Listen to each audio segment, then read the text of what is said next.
নমস্কাৰ যিসকল মানুহৰ নাম ভোটাৰ তালিকাত অন্তৰ্ভুক্ত হৈ আছে সেই সকল মানুহে ভিডিঅ'টোত ক্লিক কৰিছে যদি অনুগ্ৰহ কৰি ভিডিঅ'টো স্কিপ নকৰি প্ৰথমৰ পৰা শেষ লৈ চাই থাকিব কিয়নো অসমত অতি শীঘ্ৰে আৰম্ভ হ'ব ভোটাৰ তালিকাৰ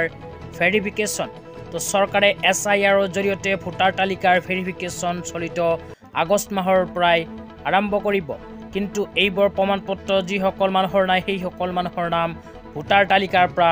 কৰ্তন হ'ব পাৰে তো কি প্ৰমাণপত্ৰ জানিবলৈ অনুগ্ৰহ কৰি ভিডিঅ'টো স্কিপ নকৰি চাই থাকিব লগতে মোৰ চেনেলত নতুন হলে প্লিজ চেনেলটো সাবস্ক্ৰাইব কৰি মোৰ লগত থাকিব তো বলক ভিডিঅ'টো আৰম্ভ কৰি এই বিষয়ত আমি বিস্তাৰিত জানি লওঁ তো আপোনালোকে মোবাইল স্ক্ৰীনত চাব পাৰিছে এনেকৈ এখন আপডেট ইতিমধ্যে আমাৰ হাতত আহি পৰিছে ইয়াতে লিখা আছে ভোটাৰৰ বিশেষ নিবিড় পৰীক্ষণ গুৰুত্বপূৰ্ণ নিৰ্দেশনা ভাৰত নিৰ্বাচন আয়োগৰ দ্বাৰা এই আগষ্ট মাহৰ পৰা অসমত আৰম্ভ হ'ব ভোটাৰৰ বিশেষ নিবিড় পৰীক্ষণ তাৰ পিছত কোৱা হৈছে এই প্ৰক্ৰিয়াত নিৰ্বাচন আয়োগৰ দ্বাৰা নিয়োজিত বিষয়াই ঘৰে ঘৰে প্ৰতিজন ভোটাৰৰ এখনকৈ ফৰ্ম ফিলআপ কৰাব আৰু নিম্ন উল্লেখিত নথিপত্ৰসমূহ জমা ল'ব পৰীক্ষণত জমা দিয়া ফৰ্মখনৰ একপি নিজৰ হাতত ৰাখিব লাগিব তাৰ পিছত কোৱা হৈছে পুনৰীক্ষণত ফিলআপ কৰা ফৰ্মখন জমা দিবলৈ নাপাহৰিব জমা নিদিলে ভোটাৰ তালিকাৰ পৰা আপোনাৰ নাম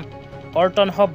তেতিয়া আপোনালোকক জনাই আছো কি প্ৰমাণপত্ৰৰ প্ৰয়োজন হ'ব ভেৰিফিকেশ্যনৰ সময়ত এইবোৰ প্ৰমাণপত্ৰ যদি আপোনালোকৰ হাতত নাই তেন্তে অতি শীঘ্ৰে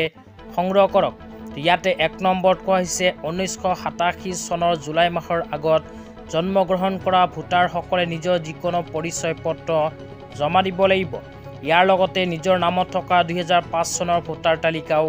জমা দিব লাগিব তাৰ পিছত 2 নম্বৰত কৈছে 1987 চনৰ জুলাই মাহৰ পৰা আৰম্ভ কৰি 2002 চনৰ ডিচেম্বৰৰ ভিতৰত জন্মগ্ৰহণ কৰা ভোটাৰসকলে এইবোৰ প্ৰমাণপত্ৰ জমা দিব লাগিব 1 নম্বৰত কৈছে নিজৰ যিকোনো পৰিচয় পত্ৰ 2 নম্বৰত কৈছে জন্মৰ প্ৰমাণপত্ৰ 3 নম্বৰত কৈছে পিতৃ বা মাতৃৰ পৰিচয় পত্ৰ 4 নম্বৰত কৈছে নিজৰ অথবা পিতৃ মাতৃৰ নামত থকা 2005 চনৰ ভোটাৰ তালিকা তাৰ পিছত 3 নম্বৰত কৈছে 2002 চনৰ পিছত জন্মগ্ৰহণ কৰা ভোটাৰসকলে এইবোৰ প্ৰমাণপত্ৰ জমা দিব লাগিব 1 নম্বৰত কৈছে নিজৰ যিকোনো পৰিচয় পত্ৰ 2 নম্বৰত কৈছে জন্মৰ প্ৰমাণপত্ৰ পিতৃ মাতৃ উভয়ৰ পৰিচয় পত্ৰ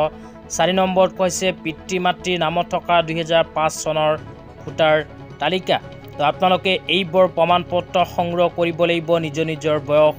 অনুপাতে এইবোৰ প্ৰমাণপত্ৰ যদি আপোনালোকৰ হাতত নাই তেন্তে অতি সোনকালে সংগ্ৰহ কৰক চলিত আগষ্ট মাহৰ পৰাই আৰম্ভ হ'ব ভেৰিফিকেশ্যনৰ কাম